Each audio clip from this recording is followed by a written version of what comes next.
Hello collectors, it's Steven here with a review of the Marmit Monster Heaven, Gigan. This Final Wars design was released at Super Festival back in 2005. Despite a few repaints, this dude goes for nutso prices these days, and collectors are cautious about pulling the trigger. So is this figure worth about 20,000 yen on secondhand sites? Well, let's take a look to see whether or not it's worth adding into your collection. So this gold paint variant is really eye-catching, and it's a great twist on the design, and it truly brings out the wonderful sculpt. Let's take a closer look. Gigan's head sculpt is pretty basic, with a nice yellow for the visor and silver to bring out all the normal details you would expect. The back of the neck has a nice gold spray to it with silver spikes, true to Gigan's normal design except, gold. At the top of the chest where the blades begin, it's really well done with that creepy rib cage this design has.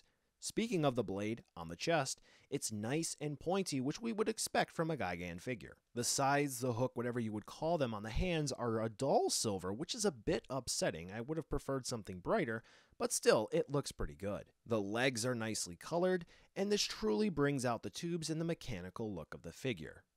The tail plates look great with the spikes, and the tail tip is very, very cool too.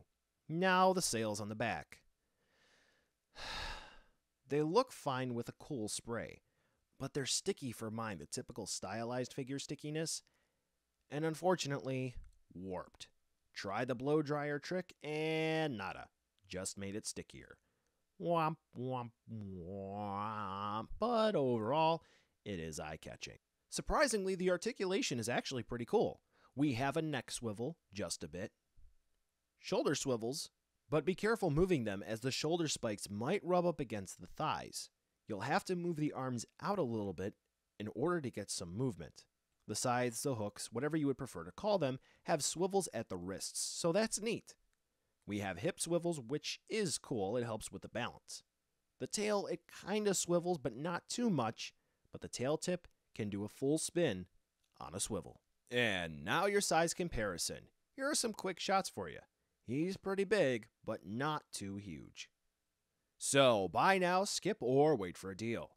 This is truly a collector's piece, really, and at the super expensive price this thing goes for, any issue is much worse than it really is. Now, I want to make it clear, I didn't pay nearly as much for mine, but I could imagine someone spending 20,000 or more yen on this thing being really pissed if they got warped sales or any other minor issue.